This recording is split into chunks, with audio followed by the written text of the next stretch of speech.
নুনটা আপনারা আপনাদের স্বাদ মতন দেবেন, চিনিও আপনারা আপনাদের স্বাদ মতন দেবেন। দিয়ে জিনিসটাকে ভালোভাবে কষাতে হবে যাতে তেলটা বেরোয়। দেখুন বন্ধুরা, আস্তে আস্তে ওটা হচ্ছে।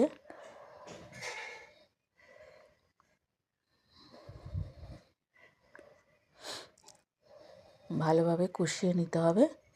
দেখুন আমার কষানোতে তেলটা আস্তে আস্তে বেরিয়ে আসছে। এরপরে আমি আমার যে ভাজা হালকা ভাজা যে কাঁকড়াগুলো ছিল সেগুলো আমি দিয়ে দেবো। আর পরিমাণ মতন জল দেবেন, যা বেশি দেবেন না, তাহলে গ্রেভিটা ভালো হবে না।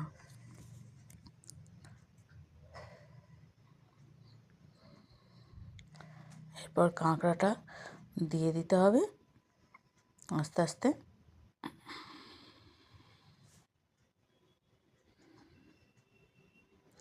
আমার চ্যানেলটা সাবস্ক্রাইব করবেন, চ্যানেলে বেল আইকনটি দেবেন আর সাবস্ক্রাইব করবেন বন্ধুরা, তাহলে আমার ভালো লাগবে। আমি আরও নতুন নতুন জিনিস দিতে পারবো। আমি ঘরোয়া পদ্ধতিতে খুব কম সময়ের মধ্যে রান্না করে দেখাতে চাই আর দেখাচ্ছি। কারণ এখন তো মানুষের বেশি সময় থাকে না, অত ঘন্টার পর ঘন্টা রান্না করে অফিস টফিসে যাবে, তাই অল্প সময়ের মধ্যে আমি রান্নাটা করে দেখিয়ে দিচ্ছি। খুব ভালো লাগবে খেতে। আস্তে আস্তে এটাকে কষিয়ে নিতে হবে। খুব অল্প পরিমাণ জল দেবেন,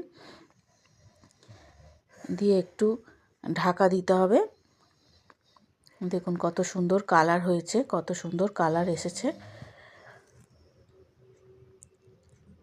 আর কাঁকড়াটা একটু দাঁড়াগুলো একটু ফাটিয়ে নেবেন, তাহলে ভেতরে একটু ভাজার তেলটা যাবে, তাহলে ভেতরটা একটু ফ্রাই হয়।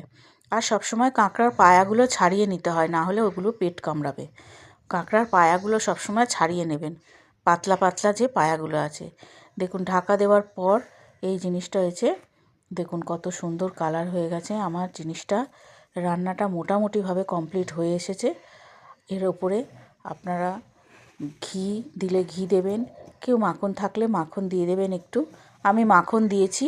ধনেপাতা একটু গরম মশলা গুঁড়ো ওপর থেকে ছড়িয়ে দেবেন, দিলে সুন্দরভাবে রেসিপিটা তৈরি হয়ে যাবে। এইভাবে করবেন বন্ধুরা, খুব সুন্দর এবং খুব ভালো খেতে লাগবে।